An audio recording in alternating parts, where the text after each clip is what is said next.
memberikan simbol kepada publik bahwa kami berharap Peggy Setiawan dilepaskan sebelum bukti diungkap. Itu. Saya meluruskan apa yang disampaikan oleh Bang Rasman. Kelihatan sekali Bang Rasman ini nggak menguasai permasalahan. Setuju. Saya membaca di putusan pengadilan. Saya dapat informasi itu sudah mengarah kepada dugaan kita bahwa Peggy adalah pelakunya. Bukan hanya sekedar membebaskan orang, kemudian ditangkap siapa? Ya itu PR-nya polisi untuk mencari siapa pelaku bukan sebenarnya. masalah ini, makanya sekarang kan kita terlalu dini. Yang 5 udah bener kan udah ada putusan pengadilan. Mereka selalu berlindung di sudah ada putusan pengadilan. Padahal kita tahu jelas-jelas putusan pengadilan itu bisa direkayasa.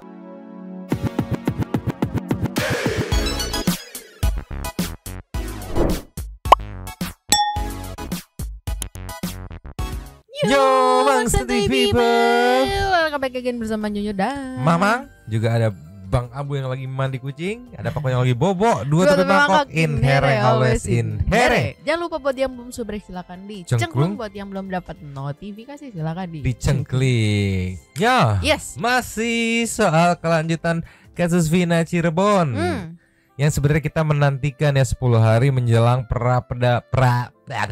pra-peradilan ya. Ada apa aja sih? Ada dukungan-dukungan, juga ada debat-debat yang masih sempat panas, juga ada video-video lain. Masih kita meluncur dulu.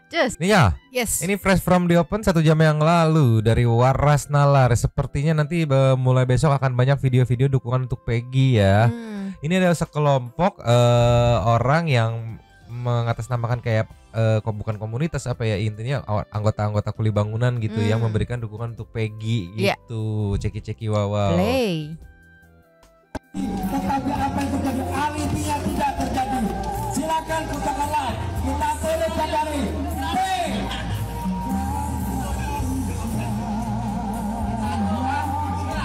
Tiga, 2, 1.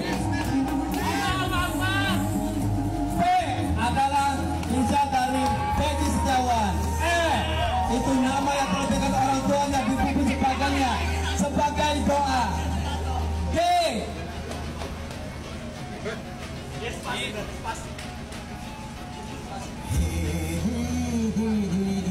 Bisa kita lihat ya dengan diiringi lagu dari tempatnya. Kawan-kawan semua, perhatikan. Hari ini kita saksikan bersama-sama bahwa kami mencoba memberikan simbol kepada publik bahwa kami berharap Peggy Setiawan dilepaskan sebelum bukti diungkap. Hari ini ada relawan yang menyampaikan kepada nasional bahwa betapa tersiksanya mereka jika mereka bukan pelaku. Kami anggap bahwa ini adalah simbol dari kejahatan manusia. Karena bagaimanapun juga, jika mereka tidak bersalah kalau diungkap ke publik, maka yang terjadi adalah mereka tersiksa, keluarganya tersiksa, dan ingat, mental mereka tersiksa. Peggy Setiawan mohon dilepas terlebih dahulu agar kemudian menjadi salah satu lumbung kebenaran yang terungkap oleh kepolisian nanti disampaikan dalam simbol semacam ini. Peggy Setiawan adalah salah satu relawan yang kemudian pada hari ini kami sangat dukung agar Peggy Setiawan bisa dikeluarkan terlebih dahulu sebelum dua alat bukti diungkap ke publik. Dan terima kasih kepada relawan yang hari ini sudah menyiapkan punggungnya dan siap menggantikan posisi Peggy jika kemudian Peggy memang bersalah. Kami sanggup menggaransi karena kami berharap ada dua alat bukti di publik. Hidup beratu, hidup kepolisian.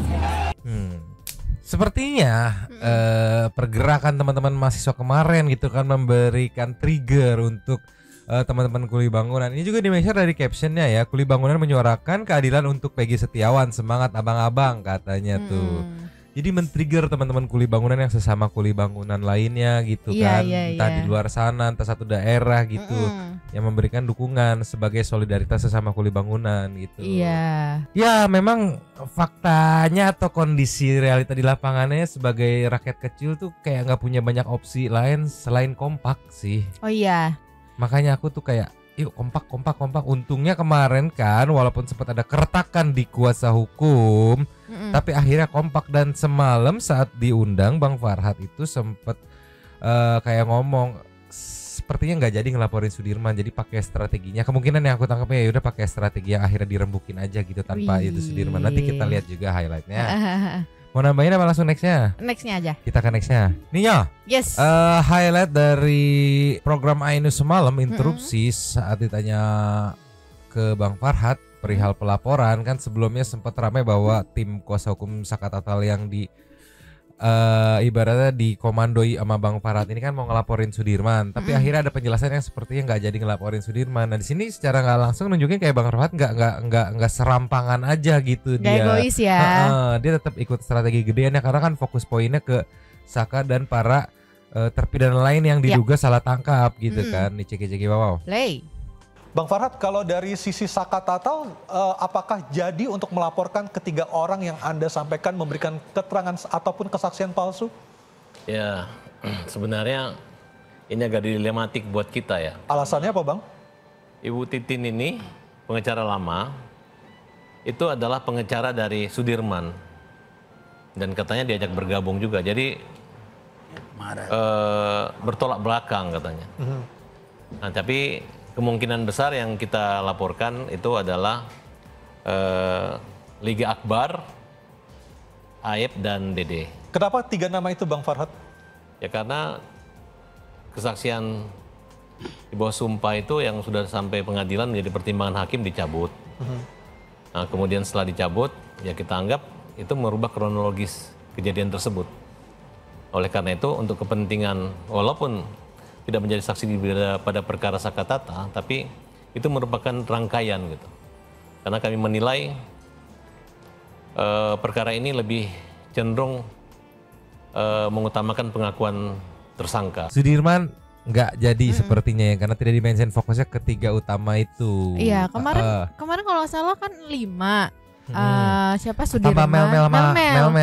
Iya. Tapi ya jadi difokusin lagi ke yang 3 itu. Kalau Mel mau dilaporin, tapi sebenarnya kan secara fakta persidangan dia tidak terlibat. Dia cuma yang recokin di saat ini aja gitu. Ibaratnya yang mau pansos ibaratnya kan.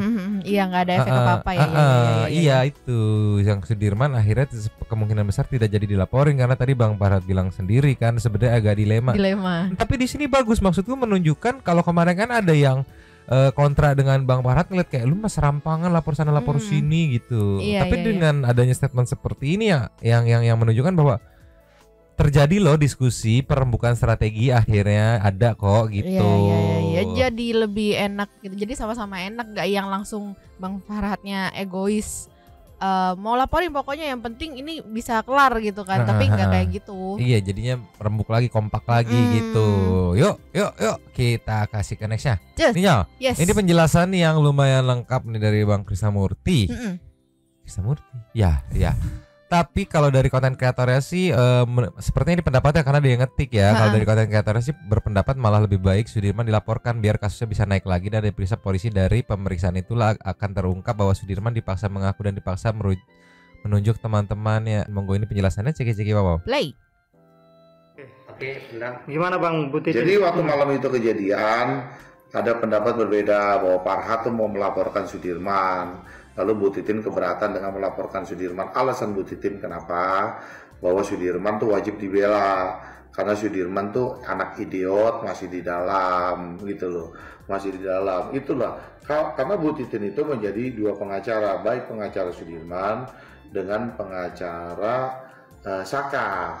Nah, karena pengacara kita yang berkumpul untuk membela Saka banyak, setiap hari berkumpul, ya pendapatnya berbeda-beda. Tapi kemarin alasan kita kan, saya coba mediasikan pertemuan antara Farhad dengan Bu Titin dan sudah mencair.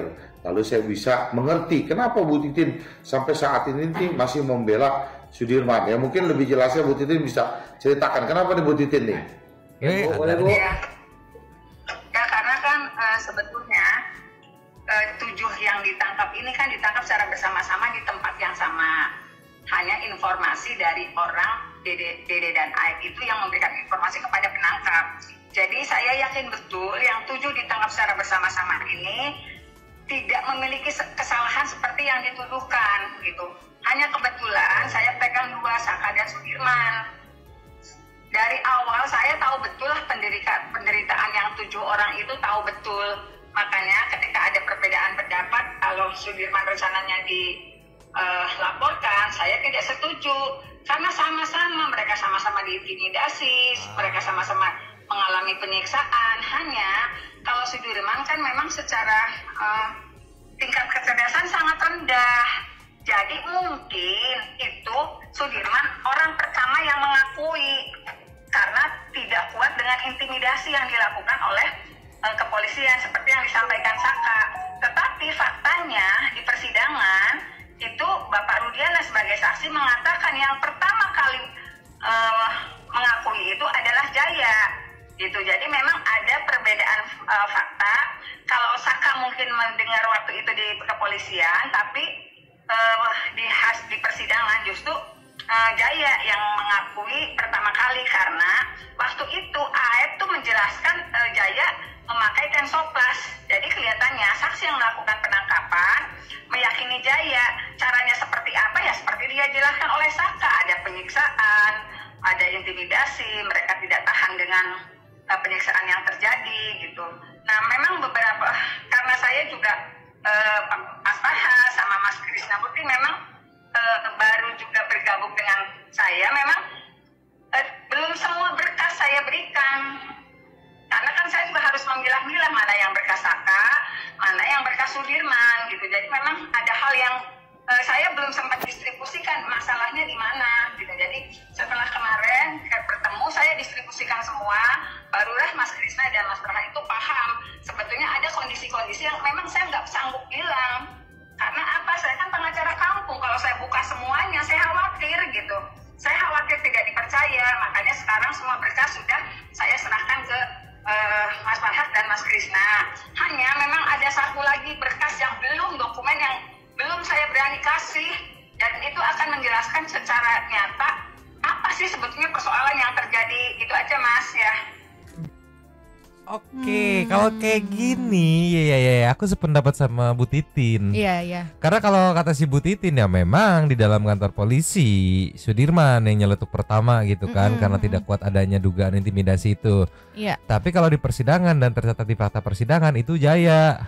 Takutnya itu yang dijadiin celah ya, takutnya ya. Jadi kalau yang aku tangkap Bu Titin mending jalur yang ngelaporin Aep, karena Aep itu mau dari persidangan mau dari kantor polisi pun dia trigger utama yang menyebut gitu, Aep, Dede itu. Iya, dan aku tadi setuju masuk akal sih Bu Titin ngomong ya mereka tuh ditangkapnya bareng-bareng, bukan yang ditangkap satu terus ayo siapa aja, nggak gitu. Jadi bareng-bareng, jadi kayaknya nggak ada nggak ada keharusan buat salah-salahan karena ya bareng-bareng nangkapnya gitu. Terus juga di sini aku menangkap indikasi Bu Titin masih belum 100% percaya ya. Iya. Kayaknya yang tadi dia bilang ya, karena saya kan punya pengacara kampung masih belum berani ngasih berkas ibaratnya 100%. Ya mungkin masih ragu kali ya. Ini beneran gak sih mau ngebela gitu atau mau gimana gitu.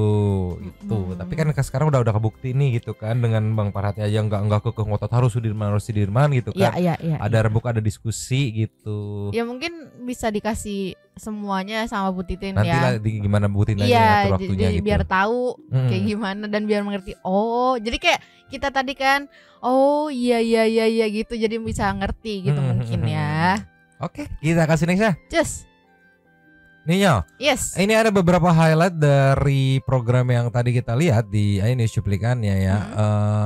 Yang kalau kata netizen ini Bang Rasman gak bisa banyak berkutik nih di semalam nih. Karena kan berempat tuh narasumbernya, empat-empatnya termasuk si Bang Rasman ini ya kelas kakap semua ibaratnya. Ini beberapa highlightnya ya. Ini saat pengacara Peggy sindir Bang Rasman Nasution tidak mengerti kasus Vina. Diposting sama official lainnya, ceki-ceki wow. Play.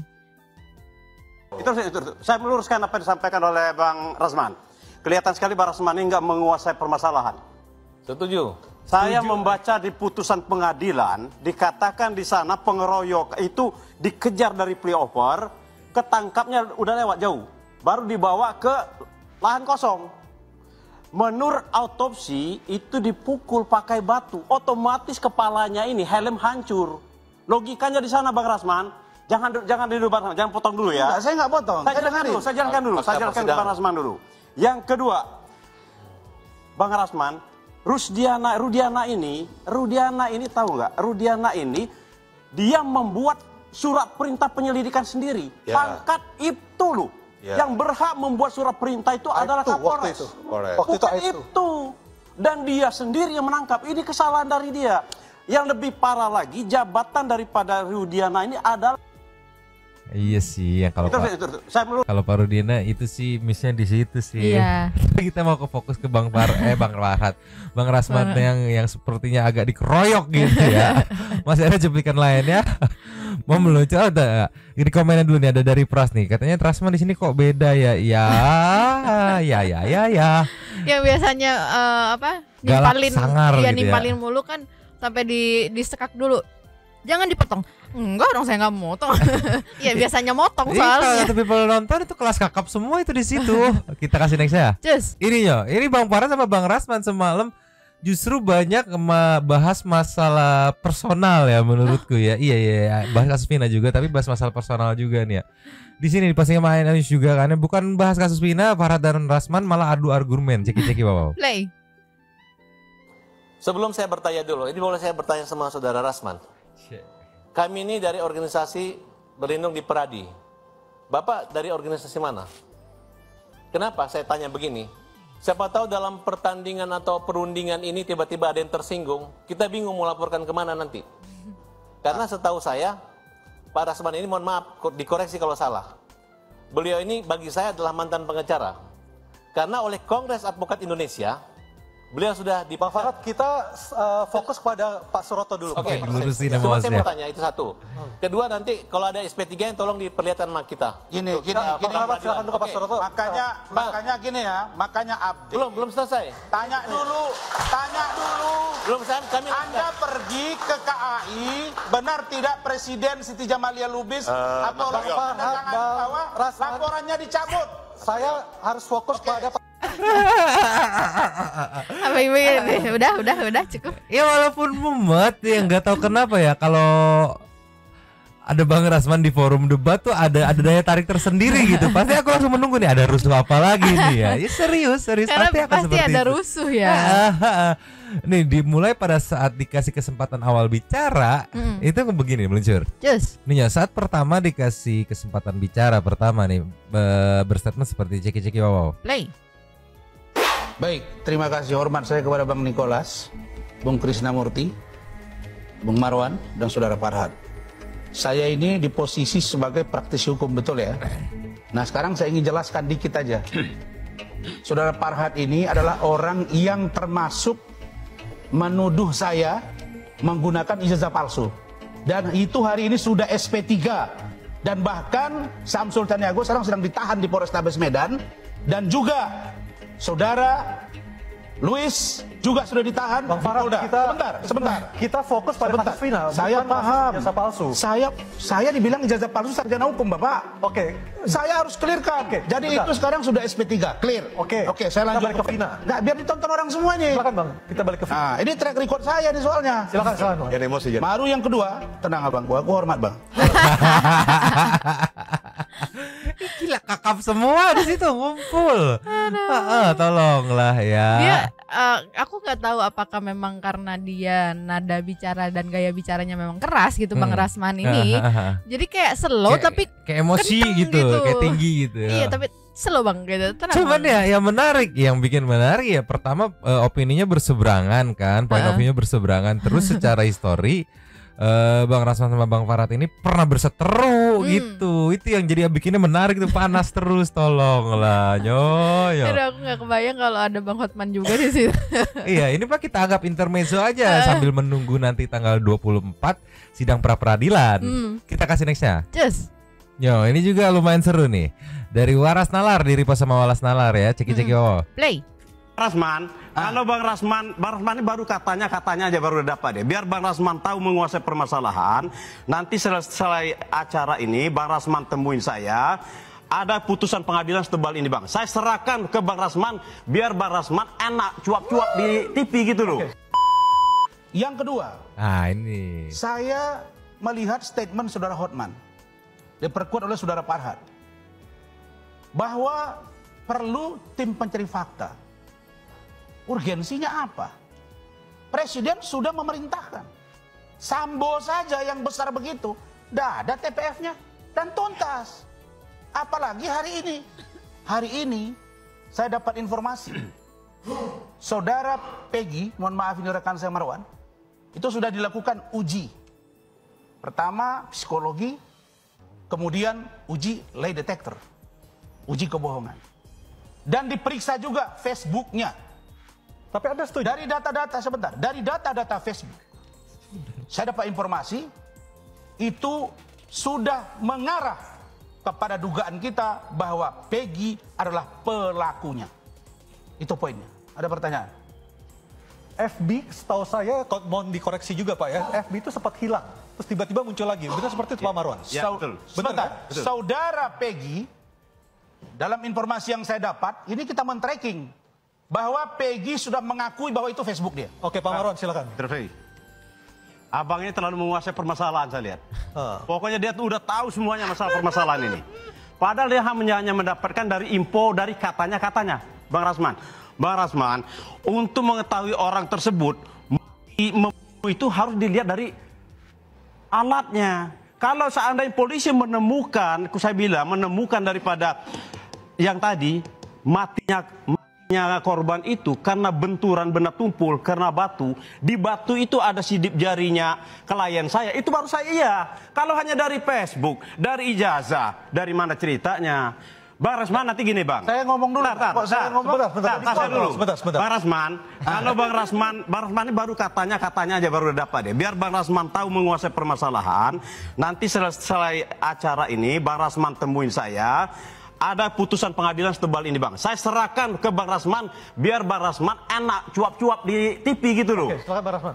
Saya kalau data saya rasa nggak perlu dari Saudara Marwan ke saya. Data saya valid, tapi saya membahasakan presumption of innocent. Praduga tidak bersalah, itu orang hukum. Karena itu, saya ingin katakan bahwa setelah Farhad ini, undanglah Hotman kemari. Supaya kita berdialog. Bisa kelihatan begini. Konstruksi yang saya lihat dan saya dalami. Bahwa ada 3 TKP terhadap meninggalnya Vina dan Eki. Salah satunya, saudara sudah mengatakan tadi menggunakan jaket XTC, benar? Dan disitulah terjadi pembunuhan itu, dibawa di flyover, dekat flyover awal, kemudian dibawa ke kebun kosong, disitulah dihabisi dan juga dilecehkan seksual, kemudian dibawa ke flyover bagian ujungnya lagi. Jadi 3 tempat. 3 tempat ini, ketemulah yang ketiga itu dengan Pak Suroto. Oke, dan Pak Suroto itu itulah yang mengatakan bahwa dia menemukan benar. Data yang kita punya dia yang menemukan, tapi 2 lagi dia tidak tahu. Baik. Rasman. Tapi aku Salvo kalau pengen head to head sama Bang Hotman gitu. Yang padahal kalau kita rekap nih ya, Bang Hotman itu kan kuasa hukumnya keluarga Vina. Iya, keluarga Vina salah satu korban gitu yang harusnya tidak berseberangan gitu dengan Bang Rasman gitu. Betul. Kan. Bukan salah satu kuasa hukum terpidana, tapi ya karena memang secara histori memang ada problem gitu kan, mereka berdua memang head to head gitu kan, bersengketa lah ibaratnya apa itulah pokoknya Maya. Jadi tetap harus ada bawa-bawa Bang Hotman gitu. Cuma tadi aku agak bingung Bang, waktu Bang Rasman bilang ya saya menerapkan praduga tidak bersalah gitu. Tapi sebelum itu dia ngomong Peggy bersalah. Langsung jadi gimana sih? Berarti praduga Peggy bersalah gitu apa gimana? Aduh tolonglah. Kita kasih next ya. Cus. Nia, tim kuasa hukum Peggy Setiawan sedang mempersiapkan bukti-bukti dan saksi-saksi untuk menghadapi sidang pra-peradilan nanti 27 Juni gitu. Kita lihat nih videonya ceki-ceki wow. Play. Saudara, kuasa hukum Peggy Setiawan mengumpulkan seluruh bukti dan saksi untuk menghadapi sidang pra-peradilan 24 Juni mendatang. Kita mempersiapkan juru bicara untuk nanti pra-peradilan, itu siapa yang akan berbicara pada saat sidang pra-peradilan, kemudian juga bukti-bukti surat juga kita sudah siapkan, sudah dileges, kemudian juga saksi-saksi juga siapa aja yang harus dihadirkan untuk menyatakan secara formil bahwa Peggy Setiawan tidak sah ditetapkan sebagai tersangka dan juga saksi-saksi ahli. pidana mungkin sudah. Pengadilan Negeri Bandung telah menerima pengajuan pra-peradilan penetapan tersangka Peggy Setiawan di kasus pembunuhan Vina dan Eki. Sidang akan digelar secara terbuka dan berlangsung selama 7 hari. Udah kami terima pengadilan dan itu nomor 10 Pratit ya 2024 ya akan dilaksanakan sidang pertamanya tanggal 24 hari Senin. Itu kalau yang namanya Prapit itu 1 minggu harus sudah putus terbuka ya. Bisa dipastikan ya, sidangnya terbuka. Kemungkinan besar tak Kompas, Metro atau TV One atau ya TV-TV lainnya akan menyiarkan secara live gitu ya. Jadi menariknya karena disiarkan secara live, netizen bisa memantau langsung. Kalau misalkan ada keanehan-keanehan, kejanggalan-kejanggalan bisa dipantau langsung, dipotong, di highlight, langsung dilempar ke TikTok, biar di blow up gitu. Part ini lo aneh, part ini lo aneh. Iya, gitu. dan nanti dari kesaksiannya itu kan biasanya ini sama nggak nih sama kesaksian yang sebelumnya di persidangan gitu kan? Masuk akal nggak, sama nggak? Menarik ya. Sambil kita tunggu nih. Jadi kemungkinan tebakanku, sambil menunggu sidang peradilan yang sudah ditetapkan jadwalnya 27 nih, kemungkinan bakal banyak beredar dukungan-dukungan untuk Peggy kayak tadi yang pertama kita play gitu dari teman-teman Kuli Bangunan gitu kan. Akan banyak sekali dukungan-dukungan yang mengalir gitu lah ya. Sambil kita tunggu, semoga tim kuasa hukumnya bisa mempersiapkan strategi dan semacamnya lah ya, biar bisa menang gitu pra-peradilan ibaratnya ya. Kita kasih nextnya. Nih yo. Semalam kan pas kita nonton TV One, aku salvok sama statement terakhir ya, closing statementnya Pak Fredrik nih, menurutku yang aduh kayak ciki-ciki wow. Play. Kita boleh simpati, misalkan bahwa 7 atau 8 kan, meskipun sudah dihukum kan tetap sudah dihukum kan, 8 terpidana tersebut itu bisa dipulihkan bila mereka terbukti tidak terlibat. Namun jangan lupa, 2 korban ini bagaimana nasibnya? Jangan membiarkan 2 korban itu sengsara kan. Bukan hanya sekedar membebaskan orang kemudian ditangkap siapa? Ya itu PR-nya polisi untuk mencari siapa pelaku bukan sebenarnya. Masalah ini, makanya sekarang kan kita terlalu dini mengatakan bahwa ini sesat atau tidak sesat. Karena ingat, perkara ini sudah diperiksa oleh pengadilan tinggi, oleh Mahkamah Agung. Kan dalam hal ini janganlah kita dalam hal ini melecehkan institusi. Kan kita hormatin mereka. Upaya hukum sudah ada dalam hukum kan. Silakan ngajukan PK, kumpulkan novum sebanyak-banyaknya. Kalau bisa buktikan mereka itu tidak terlibat, alhamdulillah kan gitu. Tetapi jangan lupa loh, korban ini bagaimana nasibnya? Karena perkara ini nggak bisa diperiksa 2 kali loh. Berarti mereka itu akan menjadi korban yang tidak ada pembunuhnya yang tertangkap. Kita boleh. Ya itu aku setuju sama Jose ya. Ya itu nanti urusan pihak kepolisian. Kalau permasalahannya sekarang kayak begini, kalau ternyata terbukti ini dan semua yang di dalam bebas nih, terus itu korban siapa pelakunya, ya itu perkara, maksudnya itu urusan pihak kepolisian gitu yang menyelidiki lagi kan. Iya bukan yang nggak bisa diselidiki lagi ya. Kenapa dari awal tidak nggak sekaligus gitu, nggak detail tuh, sperma nggak dicek gitu, CCTV nggak dipanggil minta tolong ke pusat buat ahli gitu. Jadi kayak tadi kayak seakan yang aku tangkap ya kayak, yang aku tangkap lah ya, mohon maaf kalau salah, kayak ya kalau mau terbukti jangan dibebasin semuanya dong. Kalau dibebasin semuanya siapa pelakunya? Iya kan kalau memang tidak melakukan mah ya mau gimana? Terus juga katanya jangan menyudutkan suatu instansi katanya kan. Sedangkan kemarin Bapak Yasona kan bilang sendiri itu jangan dikira itu nggak bisa terjadi loh. Ada kasus Sengkon dan Karta di luar dan negeri segala macamnya gitu kan. Jadi jangan apa ya, maksudnya jangan nganggap itu nggak mungkin gitu. Jadi kayak semua itu mungkin lah gitu ya. Tolong, ini aku gemes banget. Lah, pas nonton semalam lah. Ya kalau bukan mereka pelakunya terus gimana, ya udah. Iya. Gitu. Tolong lah. Lanjut lagi. Cus. Ninyo. Yes. Sampai Ko Alvin Lim aja menyatakan banyak kejanggalan di kasus Vina nih. Ini sedikit highlight cuplikannya saat Ko Alvin Lim podcast dengan Bapak Abram sama Ceki-Ceki Wawau. Play. Kalau Anda melihat dalam kasus Vina, apa kejanggalannya? Banyak Pak. Apa itu? Banyak. Pertama itu 8 tahun. Ya kan, waktunya dia nggak proses. Kedua, itu yang perubahan yang tadi Bapak bilang awalnya dibilang kecelakaan terus tiba-tiba pembunuhan. Ketiga Pak, ya kan DPO. Dia bilang ada 3 DPO, tapi DPO itu tidak ada gambarnya, tidak tahu itu siapa, namanya pun bukan nama asli tapi nama panggilan, itu nggak ada pakai gitu Pak.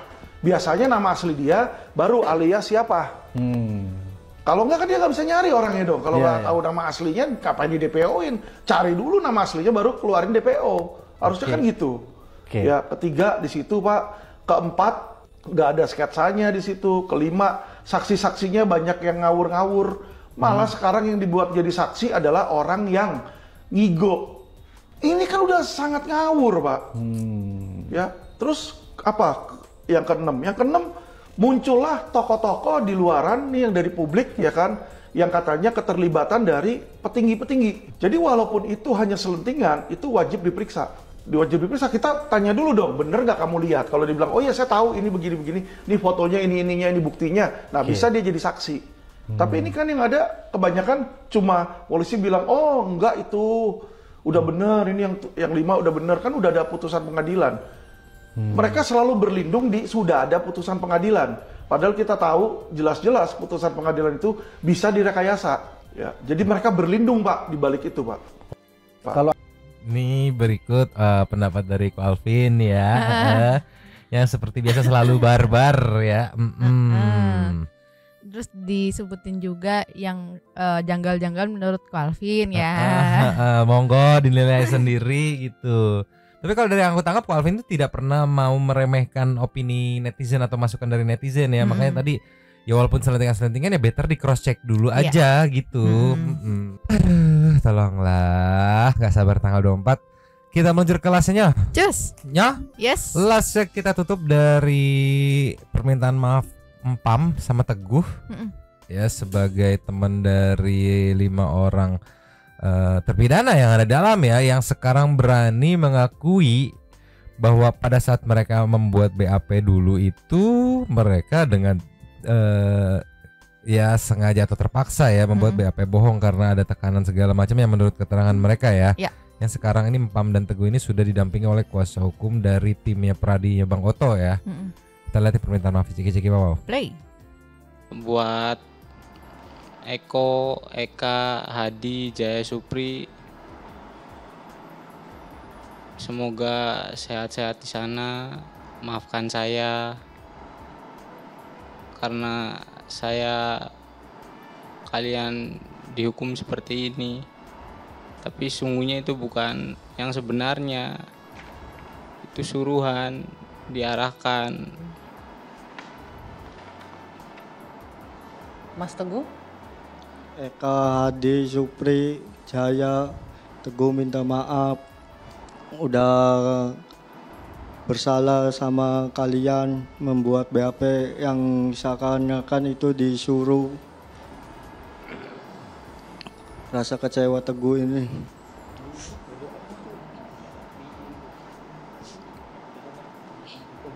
Baik. Ya pastinya mereka ngerasa bersalah banget kali ya. Ya mau gimana kondisinya kalau memang yang diceritain itu benar, dapat tekanan, terus diarahkan. Ya aku sih mikirnya sebagai orang kecil ya, mereka pasti mikirnya ya kita bisa apa gitu kan, apalagi di apa namanya, takut-takutin masuk lo nanti masuk lo gitu kan. Tapi ya siapa sih yang mau masuk gitu kan. Sekarang kondisinya kayak gini ya mungkin ada tekanan batin tersendiri ya, tapi ya untungnya bertemu Kang Dedi dan dipertemukan dengan tim Pradinya Bang Oto gitu yang akhirnya mendapat bantuan hukum dan berani speak up sekarang gitu ya. Ya pelan-pelan ya, walaupun pelan-pelan tapi makin lama makin ada terang sedikit. Semoga beres nih ya, nggak sabar nunggu pra peradilan. Kita meluncur ke Say Thank to Super Thanks. Meluncur. Cus. Nyaw. Yes. Super Thanks kita kali ini ada 3. 3. Yang pertama kita buka dari Tuan Nugroho. Nanti pelapak nyomang lucu banget ini, Pakun gembul banget ya. Asli Pakun sekarang udah bukan puk, udah mau menjadi babi. Tolonglah. Nextnya dari Titi Shine, numpang lapak Mase. Pokoknya tiada hari tanpa nyimak nyomang. Tiap makin hari makin menyala dasku. Lihat kasus ini. Malah mau jadi Ghost Rider kamu, dasnya menyala. Sulaiman, ayo bergerak yuk semua. Sudah waktunya bergerak. Kasus Vina termasuk netizen, tunjukin pesonamu. Langkahmu para netizen lebih baik daripada nggak kelihatan silau. Ayo maju terus netizen Indonesia. Ralin Radistia. Pak RT sama anaknya cari, katanya suruh polisi bikin konferensi pers. Bapaknya Eki keluarin ke publik, jelasin Pak, jelasin. Nextnya Andri Gans ikut ngeramein. Gimana pendapat kalian perihal si ibu yang sekarang bilang anaknya ada 5, padahal sebelumnya anaknya 4 itu loh yang ibu makanya ya. Trinata. Nah, dengar tuh kata Pak Mahfud, semua ini ada permainan di dalam. Ayo bongkar Pak. Karena wah, Pak Kun lucu. Pan udah mulai besar, jangan dikandangin terus dong nyomang. Aku juga punya 2 ekor Shih Tzu dan mini Pom sudah umur 8 tahun. Oh, udah tua. Pak Kun nih belum bisa dikeluarin karena kalau dikeluarin pada saat konten barbar takutnya makan sembarangan. Iya, dia masih semua dimakan dia. Nanti bisa dikeluarin kalau udah saat konten selesai. Nextnya dari Tutamot. Aku yakin Pak Rudiana ada lain nama minggu tumbal dari kasusnya. BTW Abu sama Pak Kun sering berantem gak nyomang? Enggak. Kalau abunya diganggu baru ngomel gitu. Ada Aaron, setuju? Setuju banget dengan komenan Kasaninata. Makasih lagi lahan komennya. Kalau benar Liga Abar diminta jadi saksi palsu oleh penyidik yang dijemput oleh Pak Rudiana, bisa jadi juga Aib dan Dede juga diminta oleh Pak Rudiana. Jadi kejadian keadilan untuk kasus Vina dan Eki ini gimana pelakunya? Hayo lo. Nextnya dari Gita Puspa yang ternyata pecinta Pak juga. Pas Pak Kun dikasih lihat di awal, aku dan Mama langsung teriak bareng kesenangan. Soalnya muter video kalian tiap malam, Mama selalu bertanya, Puknya mana sih kok nggak dikasih lihat? Maaf ya nyomang, kami pecinta Puk juga. Untuk kasus Vina ruwet parah, tapi tetap aku ikutin terus. Semoga segera terbongkar siapa oknumnya katanya. Oke, mantap pecinta Pak juga. Oke, Stakeban keren juga itu mahasiswa bersatu turun ke jalan buat tunjukin secara nyata kalau masyarakat emang beneran ngawal kasus ini ya. Last of the Last Rajas Official Channel terdaftar per Januari 2024. Daftar kekayaan Ibtu Rudiana sebesar 500 juta rupiah tanpa hutang. Keren sih ini Pak Mahfud, emang keren sekalinya nongol langsung bisa ulti. Oke, nggak sabar tanggal 24 nih. Yuk, nggak sabar tanggal 24 dan habis. Terima kasih kepada para Sultan Santuy yang sudah memberikan support thanks pada kita dan juga memberikan ruang kepada Santuy Football untuk berkomen-komen, bertisam-tisam, bersilaturahmi dan juga menyampaikan aspirasinya di kolom komen di bawahnya. Terima kasih sudah menonton. Lanjut di komen seperti biasa, Nyonyo dan Mamang dan juga Pak Kun yang setiap mendengar closing langsung bangun karena waktunya keluar. 2 tapi Bangkok cabut dulu dan ciao.